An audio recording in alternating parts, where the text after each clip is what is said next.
Hello everyone, स्वागत है आपका इस नए वीडियो में। तो जैसा कि आपने थंबनेल में देखा ही है, थंबनेल में आपको देखते पता चल गया होगा कि हम बात किसके ऊपर करने वाले हैं। ठीक है, तो चलिए स्टार्ट करते हैं। बात किसके ऊपर होगी? सीटेट में नॉर्मलाइजेशन होगा कि नहीं होगा, ये बहुत बड़ी चीजें चल रही हैं आजकल यूट्यूब पे।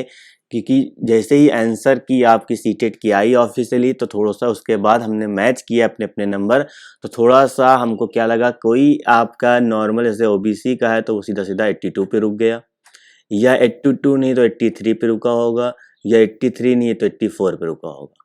ठीक इस तरह या तो चीजें बन रही होंगी जब आप ओबीसी के हैं तो, या आप जनरल के कैटेगरी के जब आप हैं तो आपका जो स्कोर बन रहा होगा 90 बन रहा होगा, या 89 आसपास बन रहा होगा, या आप कहेंगे सर 92 बन रहा होगा। इस तरह की चीजें आपकी बन रही होंगी।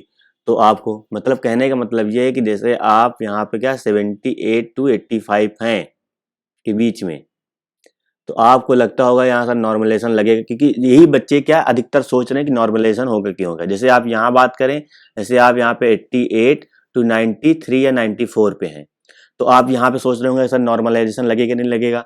उसी तरह जब आप एससी एसटी की बात करेंगे तो एससी एसटी में भी चीज़ें यही हैं, तो उनको भी यही सोचना पड़ेगा, क्योंकि ये चीज़ें बिल्कुल एससी एसटी की ही तो हैं। इस तरह भी सोचना पड़ेगा आपको इनमें। ठीक है, तो यहाँ पे इन्हीं बच्चे हैं, यानी जितने नंबर आपके इसमें इन दफे के नंबर जो जो आपके ये सब बन रहे होंगे, उन्हीं वही लोग सोचते हैं सर नॉर्मलाइजेशन लगेगा कि नहीं लगेगा। अब ये जो 78 वाले हैं ये सोच रहे हैं क्या कि सर नॉर्मलाइजेशन लग जाए, थोड़ा सा ऊपर पहुंच जाए बस। ठीक, अब इनको ये मसला नहीं है कि पेपर आपका इजी शिफ्ट में आया था कि हार्ड शिफ्ट में आया था। नहीं बात समझे, यानी पेपर आपका इजी था कि डिफिकल्ट था, इनसे उसको मसला नहीं है। लेकिन एक्चुअली 78 पे रुके। अब सिंपल सी बात है, ओबीसी में तो सर 4 नंबर की कमी है इनके पास। अब इनके 82 पूरे हो जाएंगे तो इनका मतलब क्रैक हो जाएगा। अब जनरल वालों की बात करें, अब 90 पे जो हैं तो वो सोच रहे हैं कि नॉर्मलाइजेशन लग भी जाए, और ये भी सोच रहे हैं कि नॉर्मलाइजेशन लगे लेकिन मेरे नंबर ना कम हो। बात समझ पा रहे हैं? नॉर्मलाइजेशन लगे लेकिन मेरे नंबर कम ना हो। एक्चुअली अब जरूरी थोड़ी नहीं कि ये इजी शिफ्ट वाले के नंबर नहीं आ सकते। अब जो थोड़ा सा अभी ज़्यादा नहीं पढ़े होंगे या थोड़ा सा वीक पोर्शन पे रहे होंगे तो 90 के आसपास नंबर आ गए होंगे उनके। अब मान लो किसी भी तरीके से पढ़ के भी गए होंगे, क्या पता वहाँ एग्जाम सेंटर में बैठने का मतलब 3-2.5 घंटा आप सोच रहे हैं, थोड़ा सा माइंड इधर उधर हो गया होगा तो चीज़ें थोड़ा सा जानबूझ के भी गलत हो जाती हैं, तो भी हो गया होगा इनके साथ। अब ये सोच रहे हैं कि सर इजी शिफ्ट में हम फंस गए थे, लेकिन जो मेरा नंबर होना चाहिए अब 90 सर, या 92 या 93 इस तरह नंबर आया है, तो सर थोड़ा नॉर्मलाइजेशन लग जाए, थोड़ा सा इंक्रीज कर जाए। या ये भी सोच रहे होंगे कि नॉर्मलाइजेशन लगे, जिनके कम है उनको ज़्यादा मिल जाए, और जिनके अब पास हैं तो उनको लगे चाहे ना लगे, ये भी सोच रहे होंगे।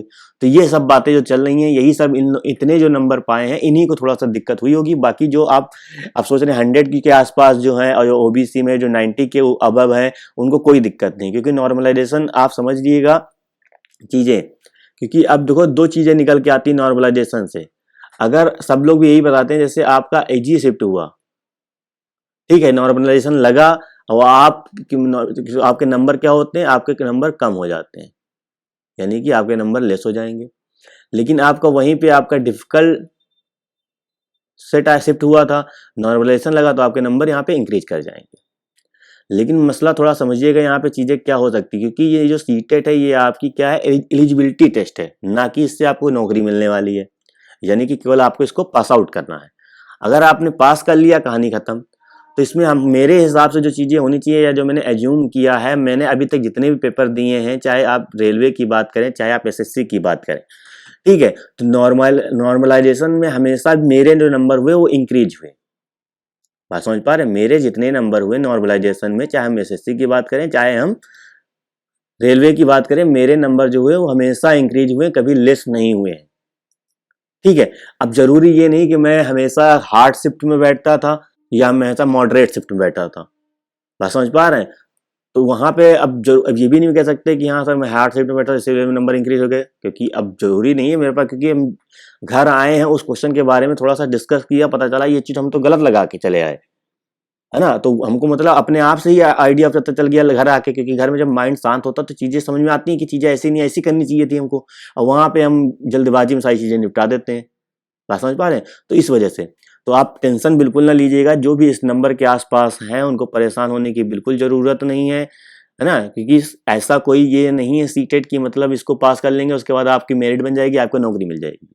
खाली ये आपकी एलिजिबिलिटी टेस्ट है। बात समझ पा रहे हैं? यानी कि आपको कल इसको पास करना, उसके बाद आपको आगे झंडे झंडे गाड़ने हैं आपके। बात समझ पा रहे हैं? तो यहाँ समझिएगा थोड़ा सा, यहाँ पे जो नॉर्मलाइजेशन होगा वो आपका नंबर मैक्सिमम, यानी कि आप कह सकते हैं 98%, मेरी बात समझिएगा, 98% चांस है, कोई भी शिफ्ट में आपने पेपर दिया है, बात समझिएगा, कोई भी शिफ्ट में आपने पेपर दिया है तो आपके 98% चांस ये हैं कि आपके नंबर क्या होंगे, इंक्रीज होंगे, या फिर आपके नंबर जो थे वही रहेंगे, इतना हो सकता है। यानी कि आपकी शिफ्ट जो आई है वो मान लो इजी आई, ठीक है, दूसरों के कंपैरिजन में, तो आपके नंबर जितने अभी आंसर की में दिखा रहे हैं तो उतने ही हो सकते हैं, समझिएगा। यानी कि बहुत ज्यादा वो हुआ नॉर्मलाइजेशन तो क्या होगा, आपके नंबर क्या होंगे, इक्वल हो जाएंगे, यानी कि जितने आपके आंसर, आपने आंसर चेक किए हैं उतने ही रहेंगे, उससे ज्यादा नहीं हो सकते। बात समझ पा रहे हैं, क्या पता एक शायद एक नंबर बढ़ जाए, जरूरी नहीं कि अब वो बहुत ईजी था, ठीक है, ऐसा नहीं है, क्योंकि अब जिसने पढ़ा है बहुत ज्यादा जबरदस्त पढ़ा है तो उसको नॉर्मलाइजेशन की जरूरत ही नहीं, क्योंकि वो तो उसके लिए इजी है, तो वो तो नंबर लाएगा ही लाएगा। अब देखिए यहाँ पे, अब जैसे आपके 98, अब यहाँ पे 2% चांस ये है कि आपके नंबर इजी वाले शिफ्ट में क्या हो जाए, घट जाए। 98% चांस है कि आपके नंबर क्या होंगे, इक्वल हो सकते हैं, या फिर थोड़ा सा, अब ये मतलब ये 98% चांस ये नहीं कि मतलब ये आपके क्या होंगे कि मतलब इंक्रीज ही करेंगे, हाँ 98% चांस है कि आपके इक्वल हो सकते हैं, या आपके 2% चांस है कि थोड़ा सा नंबर आपके वहां पे डिक्रीज हो जाएगा, और नंबर बहुत डिक्रीज होगा तो मान लो 2 नंबर डिक्रीज होगा या 3 नंबर डिक्रीज होगा, इससे ज्यादा नहीं होगा, बात समझिएगा। बहुत होगा तो, क्योंकि मैंने एसएससी में पेपर दिए थे, जैसे मान लेते हैं, जैसे आपको एसएससी मेंस आपने सीजीएल का दिया होगा, तो मान लीजिए वहां मेरा आया था 148 आया था, ठीक है, अब मेन की बात करेंगे, तो 148 आया इंग्लिश में, तो इसका क्या हो गया, 148 का सीधा सीधा हो गया 144, कितना बढ़ा, कितना घटा, 4 नंबर केवल घटे, मेरी बात समझिएगा थोड़ा सा, क्योंकि ये एसएससी की मैं बात कर रहा हूँ, ठीक है, तो कितना घटा, 4 नंबर घटा, लेकिन वहां मैथ वाला नंबर जो था, मैथ वाले में कितना आया, मैथ वाले में 170 इतना था, तो वहां पे कितना हो गया, 225 हो गया, मेरी बात समझ पा रहे हो, कितना हो गया, 225 हो गया। तो ये सब चीजें वहां पे चलती हैं। देखो एक में थोड़ा सा इंक्रीज हुआ, लेकिन यहाँ पे डिक्रीज हुआ, यहाँ पे कितना हुआ, बहुत ज्यादा इंक्रीज हो गया, यानी कि 170 सीधा कहाँ आ गया, 225 पे आ गया, यानी बहुत ज्यादा इंक्रीज हो गया। तो वही समझिएगा, यहाँ पे आपका ये सीटेट जो है एलिजिबिलिटी टेस्ट है, तो इसमें परेशान होने की जरूरत नहीं है, आप इन नंबरों के आसपास हैं। हाँ ये समझिएगा थोड़ा सा, आपका जैसे इजी पोर्शन आया है तो आपके नंबर जितने आपने चेक किए हैं वो आपके इक्वल हो सकते हैं, या 2% चांस है क्या हो सकता है, आपके नंबर इंक्रीज हो सकते हैं, या 2% चांस है आपके नंबर यहाँ पे डिक्रीज हो सकते हैं, इससे ज्यादा कुछ नहीं होगा। हाँ जो डिफिकल्ट आया था सेट, ठीक है, तो उसमें तो आपकी नॉर्मलाइजेशन जैसे अच्छा खासा किया उन्होंने, तो आप मान के चलिए आपके 50% चांस है नंबर क्या होंगे आपके, या तो इक्वल रह सकते हैं, या 50% चांस है आपके नंबर क्या होंगे, आपके इंक्रीज करेंगे। यहाँ पे डिफिकल्ट वाले में डिक्रीज करने का कोई मसला नहीं है, क्योंकि डिफिकल्ट पहले से ही और डिक्रीज कर देंगे तो बवाल हो जाएगा, कहते नहीं बवाल काट देंगे हम, तो वो वाली चीजें हो जाएंगी।